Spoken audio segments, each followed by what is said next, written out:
Adri, para a gente começar esse papo, hoje é dia do documentário brasileiro, dia nacional do documentário brasileiro. Achei interessante essa colocação, né? Nacional do documentário brasileiro.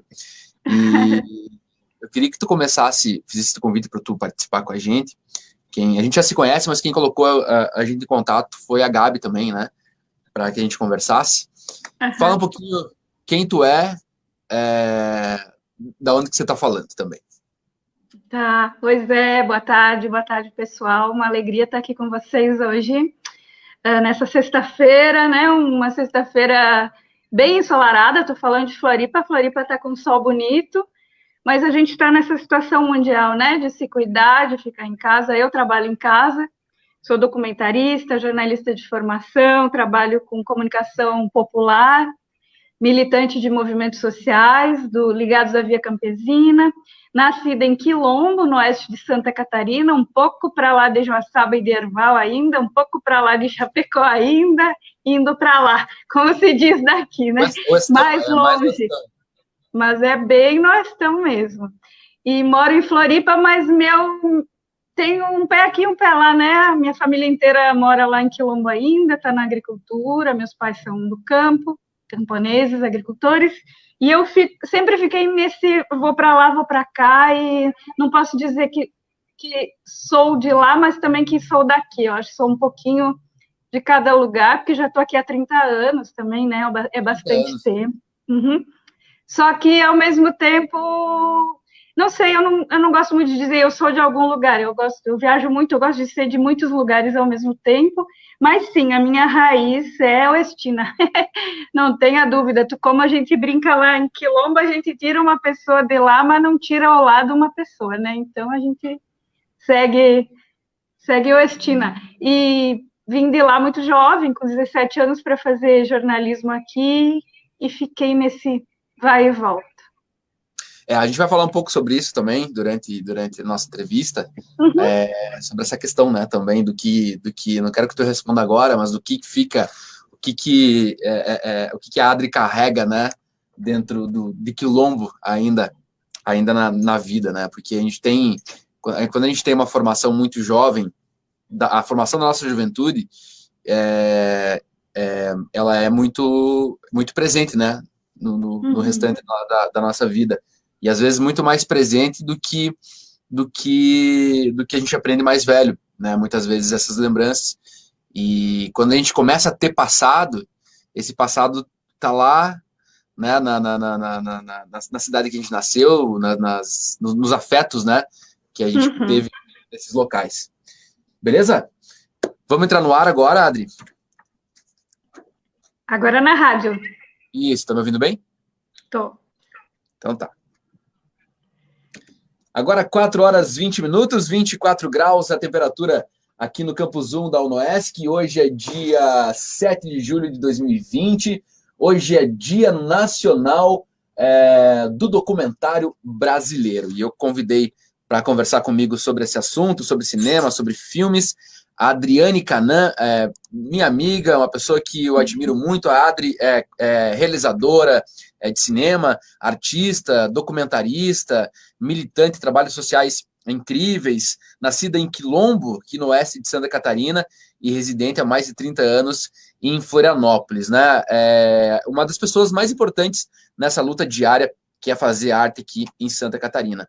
Adri, obrigado pela participação, pela disponibilidade em conversar com a gente, falar um pouquinho desse trabalho, né, que é fazer cinema no Brasil e fazer documentário, né? Tu falava que tu era jornalista de profissão e eu gostaria, para iniciar esse papo, que tu comentasse para a gente, falasse um pouco sobre esse gênero específico do cinema e Uhum. como que tu entrou nessa, né? Por que isso ganhou, tocou seu coração e hoje você faz isso como profissão?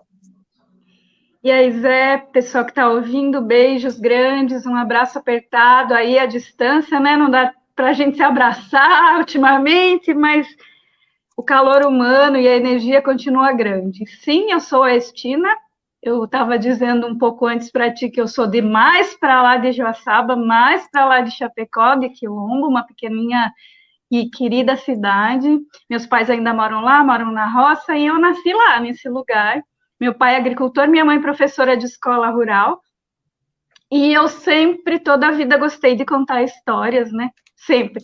Eu tinha uma bergamoteira atrás da casa do pai, que eu enfiava uma bergamota num pauzinho e ficava em cima da bergamoteira narrando os acontecimentos da casa quando eu era criança. E inventava coisas, as coisas que aconteciam. Hã?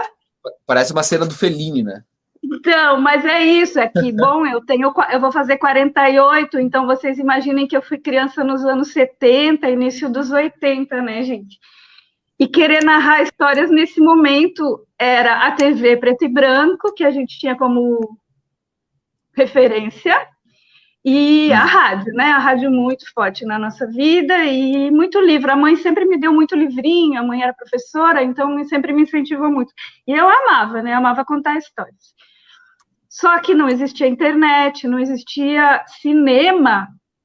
Eu me lembro que o meu primeiro filme da vida eu vi no salão paroquial de Quilombo, com uns 7 ou 8 anos, um filme do Teixeirinha, que na época era o que corria o sul do país em cima de um caminhão, aquela descia o projetor, e foi projetado num lençol, um filme do Teixeirinha, e Quilombo inteiro foi assistir, foi um acontecimento para nós. A palavra cinema, né? Lá na roça. Uhum. E eu disse, pai, eu quero fazer isso, quero contar histórias, mas como não tinha muito acesso à informação lá no interior, eu sabia que para fazer isso podia ser jornalista, né? Então, quando eu resolvi fazer vestibular, eu entendi que talvez fosse o caminho que eu conseguiria contar histórias. Por isso que eu acabei no jornalismo, me graduando em jornalismo. Diga, Zé. Não, é isso que legal, né? Quer dizer, encontrou o caminho através do jornalismo e eu acho que faz sentido, né? O próprio Coutinho trabalhou muitos anos na Globo, trabalhando com o Globo Repórter, né? Entre outras coisas, e até ele comenta, né? Que às vezes o que ele fazia lá era cinema e às vezes era jornalismo. Eu acho muito legal, né? Essa questão. Adri, e aí tu cita essa tua origem, esse teu início, né? Dessa menina narrando os acontecimentos na casa, né, com o microfone de bergamota. De bergamota. E a gente sabe que fazer cinema é muito difícil, né? Em qualquer lugar do mundo é difícil fazer cinema, porque é uma arte que exige muita equipe, é uma arte que exige bastante dinheiro também, né? Hoje está facilitando um pouco mais as coisas, mas mesmo assim tem essas questões que elas são bastante visíveis e presentes, né, para quando tu vai fazer cinema. E no Brasil já é periférico, no interior é periférico, Santa Catarina é periférica, quer dizer, o quanto desse olhar, né, qual que é a estética que brota daqui do interior? Conta para mim. Então, eu cheguei no jornalismo e fui muito feliz ainda sou, né, uma jornalista, muito feliz no meu processo no jornalismo. Eu sempre militei nos movimentos populares, então minha atuação como jornalista sempre foi um pouco anti-jornalismo burguês, né? Sempre foi contar histórias periféricas, né? Com o movimento de mulheres camponesas, com o MST, com outros movimentos. Mas o jornalismo, ele me limitava no sentido da criação. O jornalismo tem seu campo, seu espaço, ele existe, mas o jornalismo que a gente conhece no dia a dia, ele tem limitadores técnicos, teóricos, estéticos, que me deixavam... Aquela menina de cima da bergamoteira não podia inventar muita coisa no jornalismo cotidiano, né? Então, fui lendo bastante, fui estudando bastante e fazendo coisas paralelas. Eu fui para Cuba, juntei uma grana fui demitida de um trabalho, peguei todo o FGTS e fui estudar 3 meses de roteiro e documentário na Escola de Cinema de Cuba, já mais velha e tal. E comecei, e também para mim sempre foi importante isso que tu falas, assim, sim, fazer cinema é caro, mas qual cinema? Né? Porque, assim, será que audiovisual é só o que passa na tela grande, no shopping center? Ou cinema também é a gente contar a história da nossa comunidade e passar na nossa cidade? Também é cinema, também é audiovisual. Então, assim como no jornalismo, pelo menos é a minha opinião, a estética do capital, a estética da perfeição, a estética hegemônica hollywoodiana ainda está muito na nossa cabeça. Então, a gente acha que para fazer cinema tem que ser, né? Uhum. Tem que fazer... Nossa! E aquilo que a gente faz, às vezes, que parece bem pequenininho, revoluciona tanto quanto ou mais, né? Tanto quanto ou mais. Aquela câmera que a gente tem, que não é uma 4K, mas que conta a história do vizinho maravilhoso que eu tenho e deixa essa memória registrada, é cinema também, né? Uhum. O cinema, para mim, e principalmente daí o documentário, está muito mais ligado a narrar, não a realidade, porque eu nunca acho que o documentário seja a realidade, é uma leitura né? Mas está muito mais ligado a narrar e as estéticas que cada um constrói a partir das suas vivências do que um olhar hegemônico sobre técnica e estética. Até porque tudo isso, né, a gente pode debater milhares de horas aqui, que o meu olhar, Adriane, de mulher branca, classe média, não é o mesmo olhar da minha colega que faz audiovisual negra, não é o mesmo olhar da indígena, não é o mesmo olhar de quem mora na cidade, quem mora na roça. Então, não existe um jeito de fazer. Existem muitos jeitos de fazer. E a gente tem que, eu acho, a gente tem que estar tensionando sempre nesse sentido. A gente fala tanto em diversidade e quem narra tem poder, né? Sim. Quem narra as histórias tem muito poder. Então, quando a gente diz, não, aqui na roça nós queremos narrar também. As camponesas estão fazendo vídeos, sabe? Não vai ser o cinemão, mas é audiovisual, é narrativa. E é um jeito de mudar o mundo, que para mim me interessa bastante isso, né? Eu não vou mudar o mundo. É por isso que tu faz cinema. Também, né? Eu gosto muito de contar histórias, é uma coisa que me deixa viva. Eu amo fazer isso, eu amo andar na rua, escutar as pessoas, anotar uma frase, voltar para casa e ficar imaginando a história daquela pessoa.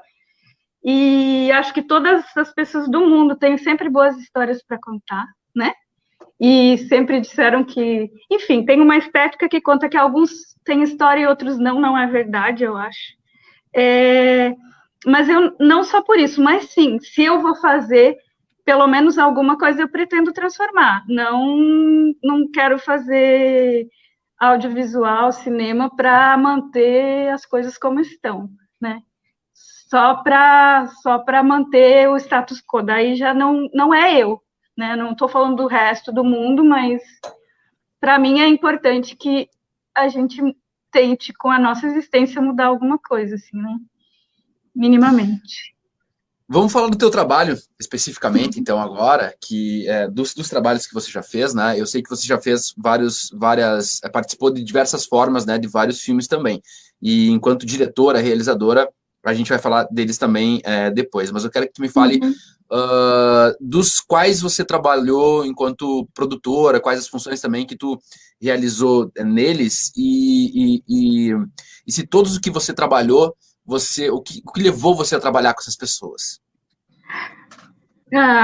Acho que eu vou começar por um bem conhecido de vocês, que se chama Larfiagem, e que conta uma história muito linda de resistência, né? Aí da região de Joaçaba, Erval do Oeste, que é da Grinfia. Eu não aprendi a larfiar na Grinfia, não consegui, mas sou muito fã desse povo, desses meninos, né?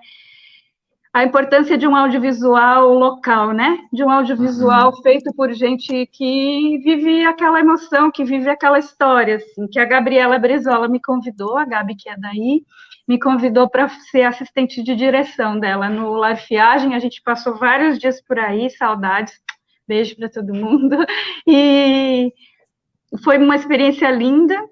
Eu sou do Oeste, nunca tinha ouvido falar dessa história, porque essa história nunca tinha sido contada para além de Joaçaba e Erval, né? Então, o audiovisual tem essa força. Essas histórias de vida são bonitas, são fortes, são resistentes, são tristezas, precisam ser conhecidas. E aí fiz a assistência para a Gabi, fiz pesquisa de personagem, que é uma área que eu gosto muito de atuar no documentário, para um doc que se chama Nas Curvas da Estrada, da Viviane Mayumi, que é sobre mulheres motoristas, mulheres que dirigem e por que elas escolheram ser motoristas e o que elas enfrentaram nesse caminho. Então, foi muito legal. Passei uns 3 meses conversando com mulheres de todos os lugares e entendendo, né, o que é ocupar um espaço no qual o seu corpo causa estranhamento, né? Uma caminhoneira do meu tamanhinho, que eu sou baixinha, preta, vai para o Chile de caminhão gigante para subir, ela tem dificuldade, mas no volante é o ojai, como se diz por aí, né? Então, é isso, sabe? Não só gente importante tem boas histórias para contar, então adoro saber um pouco de cada uma. Aí eu fiz deixa eu me lembrar aqui. Mulheres da Terra foi um filme que a gente fez lá no Oeste com as mulheres camponesas e a relação com as sementes.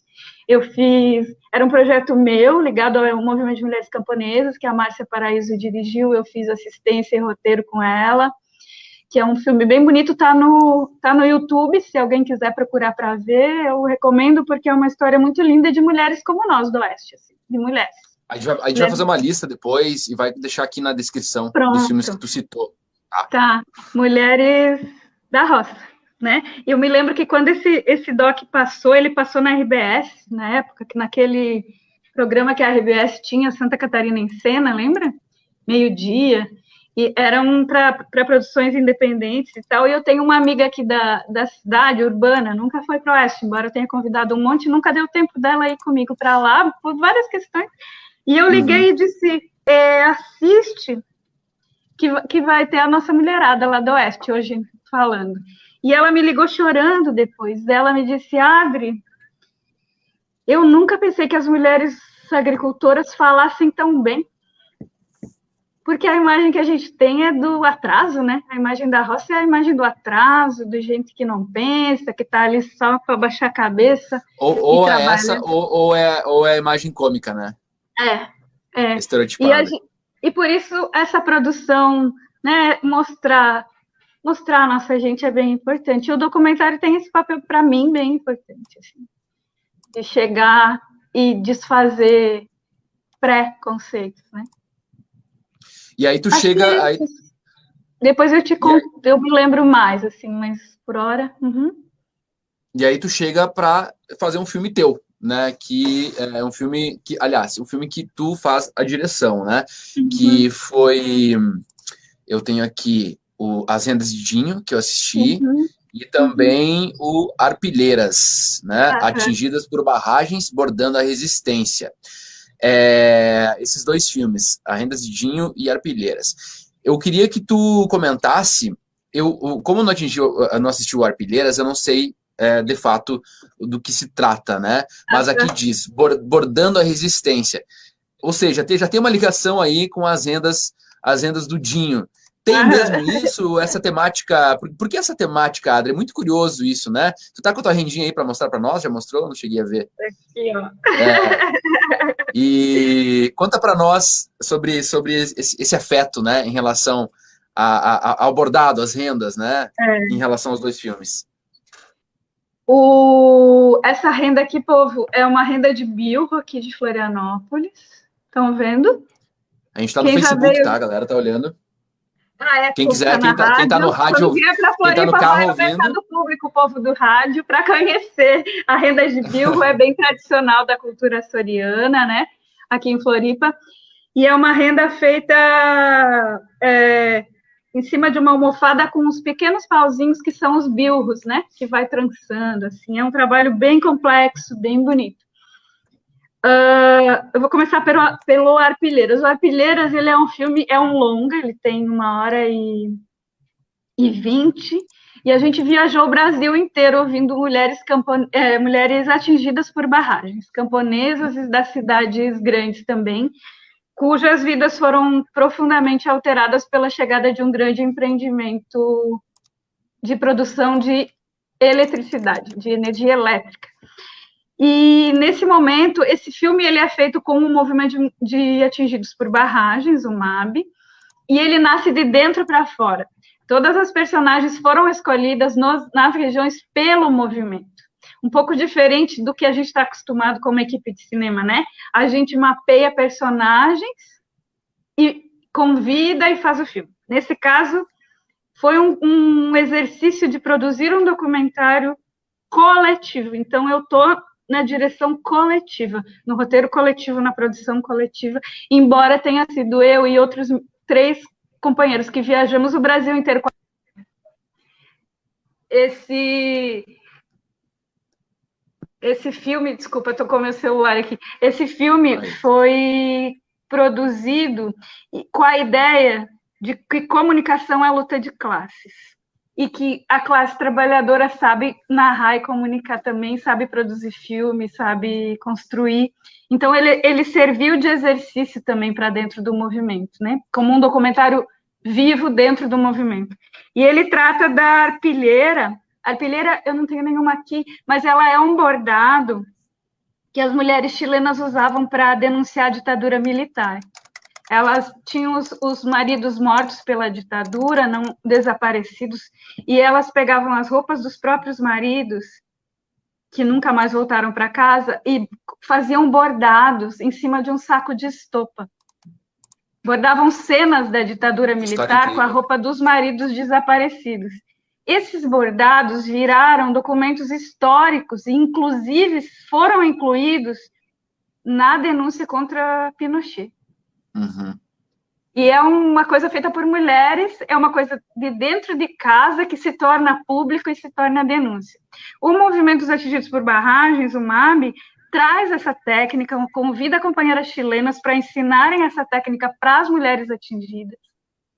E no Brasil inteiro, mulheres que não conseguiam dizer o que estavam sentindo a partir de ver sua casa inundada, sua casa submersa, começam a abordar essas histórias.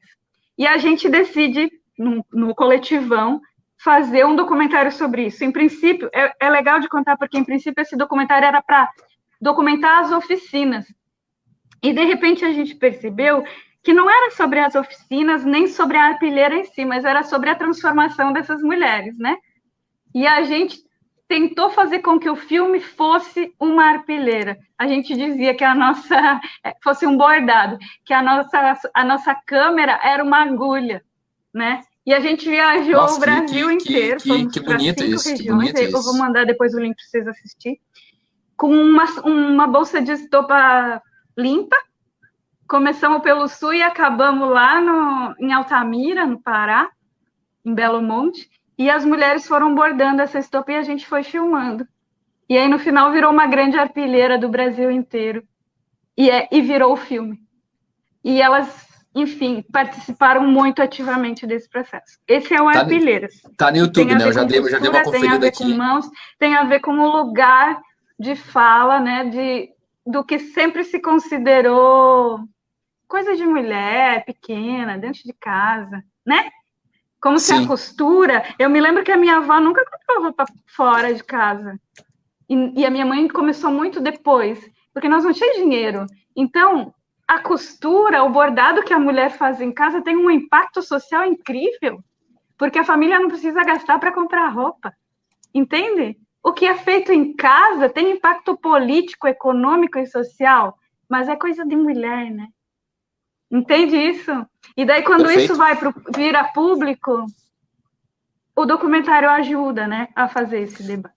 Tu ressignifica, né, Adri? Eu acho que... Não tô te ouvindo, Zé. Não tá me ouvindo?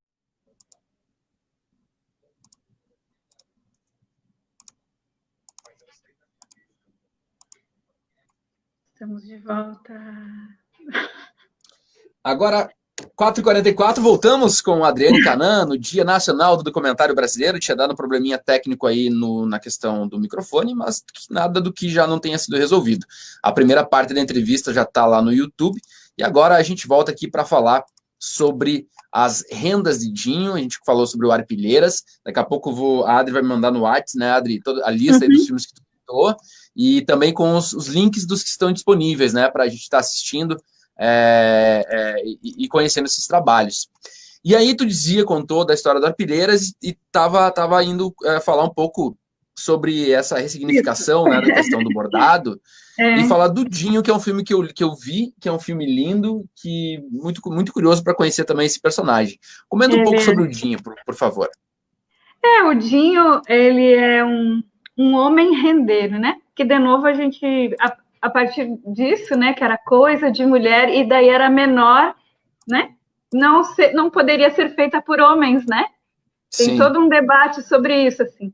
E o Dinho, ele é um senhor, tá com 64 anos, embora ele odeie que eu chame ele de senhor, mas ele mora no Pântano do Sul, que é uma comunidade tradicional de pesca aqui da ilha, e ele nasceu nos anos 60. E quando ele começou a se entender no mundo, o futuro que ele tinha pela frente era ir para o mar pescar e fazer rede, que era o caminho de todos os homens naquele lugar, no fim dos anos 60 e início dos 70. E as mulheres faziam renda de bilro enquanto esperavam os maridos voltarem da pesca, além de tudo que faziam em casa, óbvio, né? Uhum. E o Dinho quis fazer renda. E foi muito criticado, porque não é coisa de homem, porque é coisa de mulher, e ele aprendeu a arrendar mesmo assim, na marra, escondido, uma prima, Nezinha, maravilhosa, já falecida, Deus a tenha muito no coração, porque Nezinha foi muito revolucionária, uma mulher muito revolucionária para os anos 60 e 70, disse, vem cá, que aprendeu, te ensino, ensinou o primo a arrendar, os dois bem jovens, e o Dinho... se descobriu gay, né, muito cedo, foi muito difícil para ele, e com 18 anos ele pega a malinha e se joga para São Paulo, vive um monte de coisa, vai parar no Canadá, enfim, logo o filme vai estar num festival que a gente está esperando mandarem o link aberto, e eu mando para a galera ver. Só não eu vi no festival também. Ainda. Eu vi no festival também, não lembro em qual exatamente. E o filme conta a história desse homem, que ele nasce aqui nessa ilha nossa, né? Num cantinho, lá no sulão, quase caindo da ilha fora. E, de repente, vai para o mundo e depois volta para cá, e num momento muito difícil da vida dele, ele foi motorista de ambulância, foi cobrador de ônibus, o Dinho foi tudo que você possa imaginar nessa vida. Criou um carnaval incrível, ama se vestir, se produzir de mulher, vocês vão ver no filme, e num momento de depressão ele vai no psiquiatra, no médico, e o cara pergunta, olha, tu não sabe fazer nada manual, isso já com 50, quase 50 anos, né, e ele diz, eu sei fazer renda, e aí ele volta para a renda, e a vida dele toma outro caminho, e hoje, aquele menino que foi praticamente expulso, naquele momento lá atrás, renda aqui no mercado público de Floripa, e é a vitrine, junto com as outras mulheres rendeiras, né? Ele é o único homem ali. Ele é vitrine para o turismo da cidade, né? Então, assim, é um salto histórico, um salto de vida muito grande, de sair do anonimato para virar vitrine, né? A gente brinca que tu tá na vitrine, né? E ele ama, né? E agora ele diz que é artista de cinema, né? A Julia Roberts do Pântano do Sul, assim. Ele é uma figura. Tem as redes sociais, né? As rendas de Dinho. Dá para seguir lá no Facebook, no Instagram, no Face também? Dá para seguir e conferir lá. Tem as fotos do filme, né? Tem as imagens do Dinho também. Adri, eu poderia ficar horas conversando aqui contigo. Muito obrigado pela... Né? Mas eu adoro. Pena que a gente está no limite do horário aqui na rádio, assim. Agradeço muito e sigam a Adri nas redes sociais, conheçam o trabalho dela, e a gente espera você aqui logo, aqui em Joaçaba, para a gente conversar, né? Levar o Dinho para ir também, levar o Dinho. Nossa, maravilhoso, vai ser muito para fazer muito um papo com a galera. fico feliz, a gente está bem feliz, e o que eu queria dizer nesse dia do documentário é que quem tem vontade de contar histórias, quem quer fazer, não entra nessa de que só faz cinema quem tem grana, só faz cinema quem mora na cidade grande, porque não é não. A gente está na luta por políticas públicas para todo mundo ter acesso, porque é direito do povo brasileiro, é direito do povo trabalhador narrar suas histórias. É um trabalho fazer cinema, é um trabalho fazer audiovisual. A cultura é também um trabalho e ela é importantíssima para a nossa soberania como um alimento, tão importante para a nossa sobrevivência nesse mundão tão difícil. Tá bom? Adri, muito obrigado, tá? Um beijão. Vai ficar gravado, depois a gente vai estar compartilhando essa entrevista. Eu que agradeço. Beijos, beijos. Obrigada, gente. Se cuidem, tá? Se cuidem muito. Fiquem em casa. Fiquem em casa e quem sair se cuide. Ó, máscara. Maravilha. Beijo, Adri. Obrigadão. Beijo, querido.